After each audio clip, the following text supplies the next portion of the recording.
ఒక్కసారి కొమ్మూరి గోల్డ్ కి కాల్ చేయండి. తాకట్లో ఉన్న మీ బంగారాన్ని విడిపించి మార్కెట్ ప్రైస్ కి వాళ్ళు కొనుక్కుని మిగతా డబ్బులు మీకు ఇచ్చేస్తారు. బలం వచ్చింది.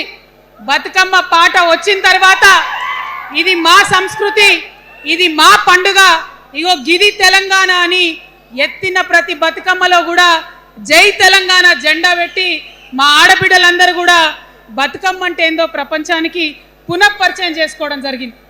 ఏ ఉద్యమానికైనా డెఫినెట్గా భౌగోళిక స్వరూపం ఉంటుంది, శక్తులు ఉంటారు, వ్యక్తులు ఉంటారు, కానీ ఒక సాంస్కృతిక పునాది, సాంస్కృతిక నేపథ్యం ఉన్నప్పుడే ఆ ఉద్యమాలు తుదముట్టాయని చెప్పి అందరం కూడా అనుకుంటాం. తెలంగాణ ఉద్యమానికి బలమైనటువంటి సాంస్కృతిక పునాదినిచ్చి ఆడబిడ్డలందరినీ ఉద్యమంలో జత చేసినటువంటి ఘనత ఇక్కడ ఉండేటటువంటి జాగృతి కార్యకర్తలదేనని నేను ఇవాళ సగర్వంగా ప్రకటిస్తా ఉన్నాను. మరి ఇవాళ మిమ్మల్ని నేను కోరేది ఒకటే, కష్టపడ్డాం, తెలంగాణ తెచ్చుకున్నాం, కానీ మనం కలలు కన్న తెలంగాణ వచ్చి 12 ఏళ్ళైనా ఇంకా కూడా మనకు రాలేదు. ఏమేం కలలతో తెలంగాణ తెచ్చుకున్నామో ఆ కలలన్నీ ఇంకా నిజం కాలేదు. మరి తెలంగాణ ఉద్యమ రథం, ఆనాటి ఉద్యమ రథసారథి కేసీఆర్ గారి నేపథ్యంలో తెలంగాణ ఉద్యమ రథం ఎక్కడనో దారి తప్పింది. తెలంగాణ ప్రజల ఆర్తిని అది అర్థం చేసుకోలేకపోయింది. డెఫినెట్గా సామాజిక తెలంగాణ రథచక్రం అనేది విరిగి ముక్కలైపోయింది. ఒక కొత్త రాష్ట్రం వచ్చిన తర్వాత ఏ తరహా అయితే పని జరగాలో, ఏ తరహా అయితే పనులు ప్రారంభించుకోవాలో అవి జరగలేదని చెప్పడానికి ఒకంత బాధపడతా ఉన్నాను. ఆనాడు ఏమనుకున్నాం, తెలంగాణ రాష్ట్రం వస్తే మనందరి బానిస సంఖ్యలు పోతాయి అనుకున్నాం, కానీ రైతులకు బేడీలు పడ్డాయి, ఇసుక దందా మీద ప్రేమతోని నేరెళ్ళ దళితులకు దెబ్బలు పడ్డాయి, చావులైనాయి.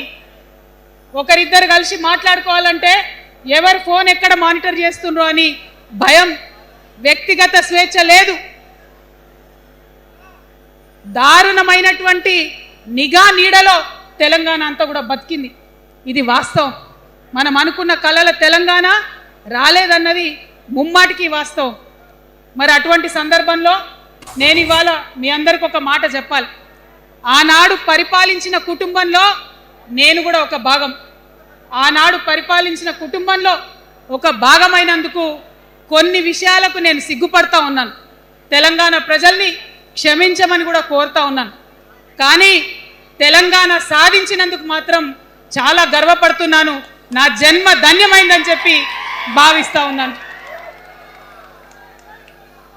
మరి అనేకమైనటువంటి తప్పులు జరిగినాయి, అనేకమైనటువంటి నేరాలు జరిగినాయి, అనుకున్నటువంటి తెలంగాణ సాధించుకోలేదు.